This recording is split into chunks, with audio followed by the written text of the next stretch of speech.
رات کے پیٹ میں،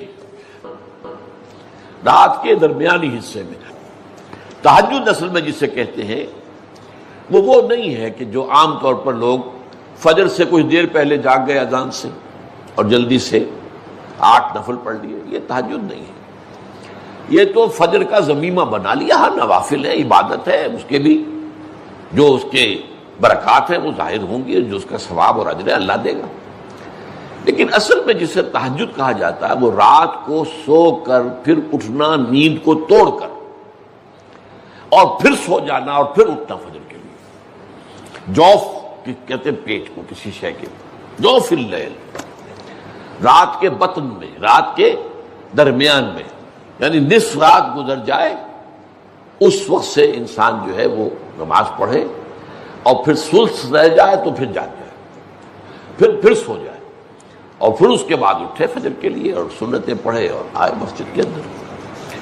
تو یہاں آپ نے فرمایا وَصَلَاةُ الرَّجُلِ فِي جَوْفِ اللَّيْلِ، اور اپنے اس قول کے لیے حضور نے آیتیں تلاوت فرمائی وہی دو آیتیں۔ یہاں یہ سورہ سجدہ کی آیت نمبر 16 اور 17 ہیں۔ تَتَجَافَىٰ جُنُوبُهُمْ عَنِ الْمَضَاجِعِ، اللہ تعالیٰ اپنے خاص محبوب بندوں کی یہ صفات بیان کر رہا ہے کہ ان کے پہلو اپنے بستروں سے علیحدہ رہتے ہیں، رات کے وقت جاگتے رہتے ہیں، بستر پر لیٹیں گے تو سو جائیں گے۔ تتجافا جنوبهم عن المضاجع يدعون ربهم خوفا وطمعا، وہ اس وقت اپنے رب کو پکارتے ہیں، دعائیں کرتے ہیں، خوف کے ساتھ بھی، اس کے مواخذے کا خوف، اس کے عذاب کا خوف، اس کی باز پرس کا خوف، اس کی ناراضی کا خوف، جہنم کا خوف، وطمعا، اور طمع کس کی؟ اللہ راضی ہو جائے، اللہ کے اجر و ثواب کی بھی طمع ہو، لیکن سب سے بڑی طمع کیا ہے؟ اللہ مجھ سے راضی ہو جائے۔ اس لیے سب سے اونچا مقام یہی ہے، رضی اللہ عنہم ورضوا عنہ، اللہ ان سے راضی ہو گیا، وہ اللہ سے راضی ہو گئے۔ یہ باہمی رضا ہے، بندہ اپنے رب سے راضی رہے، وہ ہے کہ تسلیم و رضا، جو بھی دنیا میں آ رہا ہے اس پر شکوہ، اللہ کا شکوہ زبان پر نہ لائے۔ جو بھی آ رہا ہے یہ میرے رب کی طرف سے ہے، وہ میرا مولا ہے، آقا ہے، دوست ہے، میرا خیر خواہ ہے، اسے معلوم ہے کہ اس شر کے پیچھے کون سا خیر آ رہا ہے، مجھے کیا پتا، مجھے تو شر نظر آ رہا ہے، خیر تو نظر نہیں آ رہا۔ اس لیے فرمایا گیا کہ ہو سکتا ہے عسیٰ ان تکرہوا شیئا وہو خیر لکم وعسیٰ ان تحبوا شیئا وہو شر لکم واللہ یعلم وانتم لا تعلمون، ہو سکتا ہے تمہیں کوئی چیز بری لگے حالانکہ اسی میں تمہارا خیر ہو، این ممکن ہے تمہیں کوئی چیز اچھی لگتی ہو حالانکہ اس میں تمہارے لیے شر ہے، اللہ جانتا ہے تم نہیں جانتے۔ اس کیفیت کے اندر دنیا کی زندگی گزارے، اللہ تعالیٰ آخرت میں اسے راضی کر دے گا، اللہ اس سے راضی ہو جائے گا۔ وَلَا تَمُوتُنَّ إِلَّا وَأَنْتُمْ مُسْلِمُونَ، اور دیکھنا موت نہ آنے پائے مگر فرما برداری کی حالت میں۔ یہاں پر بھی عام طور پر ترجمہ کر دیتے مسلم ہونے کی حالت میں۔ مسلم تو ہم گناہ کر رہے ہیں تب بھی مسلم ہے، گناہ سے پہلے بھی مسلم ہے، گناہ کے بعد بھی مسلم، یہ نہیں ہے مطلب۔ فرما برداری مسلم کے اصل معنی کیا ہے؟ موت نافرمانی کی حالت میں کہیں نہ آ جائے تمہیں، وہ کوئی ضمانت تمہارے پاس نہیں ہے کہ تم کسی گناہ کا ارتکاب کر بھی چکو گے، پھر تمہیں توبہ کا وقت بھی مل جائے گا، پھر موت آئے گی، اس سے پہلے موت نہیں آ سکتی۔ کیا معلوم عین اس گناہ کے ارتکاب کے دوران موت آ جائے، وہ موت کیسی ہوگی؟ شاید آپ کے علم میں ہو، لکھنؤ کے ایک بہت بڑے شاعر تھے اور ان کی موت بہت ہی مکروہ حالات میں واقع، رات کو 2-3 بجے، جس کو آپ انگریزی میں کہتے ہیں in the small hours of the morning, شراب خانے سے نکلے، نشے میں دھت، چکر آیا، گرے،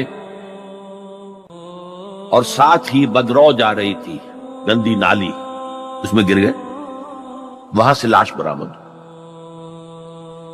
کیسی موت ہے یہ؟ نافرمانی کی حالت میں موت آئی ہے، شراب کے نشے کی حالت میں موت آئی ہے۔ اور کیا یہ ممکن نہیں ہے بدکاری کا ارتکاب؟ اور عین اسی فعل کے دوران موت آ جائے.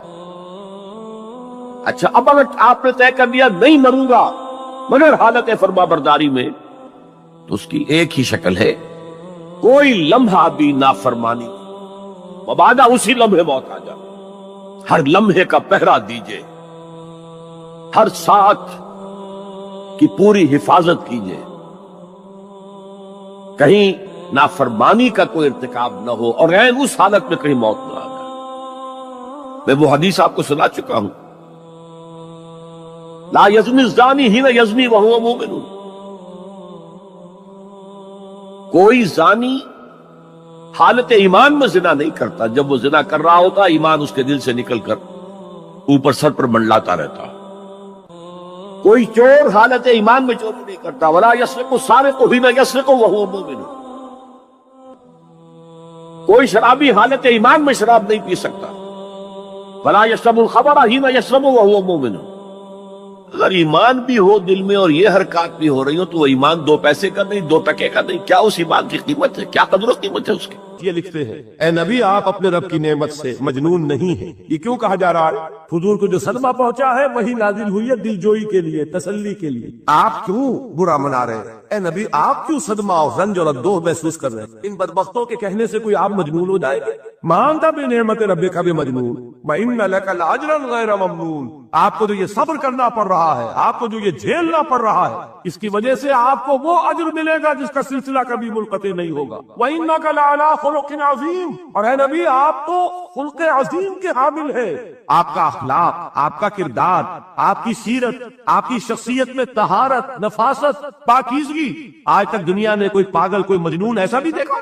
یہ ساری باتیں اللہ تعالیٰ حضور کی دلجوئی کے لیے فرما رہے ہیں. اس سے آپ اندازہ کیجئے کہ کتنا صدمہ ہوتا ہوگا.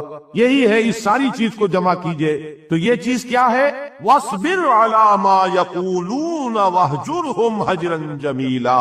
صبر کرو اے نبی، صبر کرو اے محمد صلی اللہ علیہ وسلم، جھیلو اور برداشت کرو اس پر جو یہ کہہ رہے ہیں. یریدون لیطفئوا نور اللہ بافواہہم. یہ چاہتے ہیں کہ اللہ کے نور کو اپنے منہ سے بجھا دے، پھونکے مار کے ہی بس. نور خدا ہے کفر کی حرکت پہ خندہ زن، پھونکوں سے یہ چراغ بجھایا نہ جائے گا. یریدون لیطفئوا نور اللہ بافواہہم واللہ متم نورہ ولو کرہ الکافرون. یہ چاہتے ہیں کہ اپنے منہ کی پھونکوں سے اللہ کے نور کو بجھا دے، حالانکہ اللہ تعالیٰ تو اپنے نور کا اتمام فرما کر رہے گا، خواہ ان کافروں کو کتنا ہی ناگوار ہو. اس کی ترجمانی ہے نور خدا ہے کفر کی حرکت پہ خندگن. حدیث قدسی میں آیا ہے میرا بندہ میری طرف چل کر آتا ہے، میں دوڑ کر آتا ہوں. وہ بارش بھراتا ہے، میں ہاتھ بھراتا ہوں. میرا بندہ میرا ذکر اپنے دل میں کرتا ہے، میں اپنے جی میں اس کا ذکر کرتا ہوں، یاد کرتا ہوں. اور میرا بندہ اگر کسی محفل میں میرا ذکر کرتا ہے، میں اس سے بہت اعلیٰ محفل میں اس کا ذکر کرتا ہوں، بھلا اعلیٰ کی محفل میں ذکر کرتا ہوں. یعنی کہ الفاظ ہیں کہ تو تم غافل ہو گئے ہم سے، ہم تو غافل نہیں. عجیب و وذو اللطائف لا یغیب وارجوہ رجال لا یخیب. میں غائب ہو جاتا ہوں، وہ تو غائب ہونے والی ہستی نہیں ہے. حران موجود ہوا معکم اینما کنتم وَإِذَا سَأَلَكَ عِبَادِي عَنِّي فَإِنِّي قَرِيبٌ أُجِيبُ دَعْوَةَ الدَّاعِ إِذَا دَعَانِ فَلْيَسْتَجِيبُوا لِي. لیکن اب آئی بات اصل، یہ 2 طرفہ بات ہوگی. مجھ سے دعا کرو، کسی وقت کی پابندی نہیں، کسی جگہ کی پابندی نہیں. ناپاکی کی حالت میں ہو تب بھی دعا کر سکتے ہو. میری کتاب کو ہاتھ مت لگانا، مجھ سے دعا کر سکتے ہو. دعا پہ کوئی پابندی نہیں. لیٹے مانگو، بیٹھے مانگو، ناپاکی میں مانگو، پاکی میں مانگو، جب چاہو مانگو. دعا میں کوئی خطر نہیں. اور جہاں پارو گے there and then I will listen to you and I will grant your prayers. اجیبو جو ہے، اجیبو دونوں مان، جواب دینا اور قبول کرنا. اجابت استجابت دونوں کا ایک ہی مفہوم ہے، جواب دینا اور قبول کرنا. اجیبو دعوت الداعی اذا دعان. میں تو ہر پکارنے والے کی پکار کو سنتا ہوں، قبول کرتا ہوں جب بھی وہ مجھے پکارتا ہے. لیکن فلیستجیبوا لی، میرا بھی تو کہنا مانو.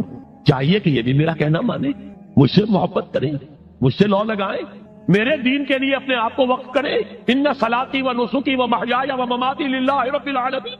میرے باغیوں کے خلاف بغاوت کرے، میرے دین کا جھنڈا اونچا کرے. یہ سارے احکام ہے کہ یہ قرآن میں. قاتلوہم، جیسا کہ میں نے آپ کو بتایا اگلے ہی رکوع میں قتال کا حکم آ رہا ہے. اب وہ گھوڑوں کو روزہ رکھواتے تھے، بتا دیا یہ روزہ تمہیں کس لیے رکھوایا جا رہا ہے. اگلے ہی رکوع کے اندر حکم ہے قاتلوا فی سبیل اللہ الذین یقاتلونکم وقاتلوہم حتی لا تکون فتنۃ ویکون الدین للہ. اللہ کے لیے دین ہو جائے، پورا کا پورا نظام اللہ کے تابع آ جائے. اس کے لیے پہلے دعوت دو، محنت کرو، جد و جہد کرو، اس دعوت کے نتیجے میں جمعیت فراہم کرو. جب جمعیت اتنی ہو جائے کہ پھر اس باطل نظام کے خلاف بغاوت کر سکو تو کرو بغاوت. اگر باطل نظام کے خلاف بغاوت نہیں کرتے ہو تو پھر ہم سے بغاوت ہے تمہاری.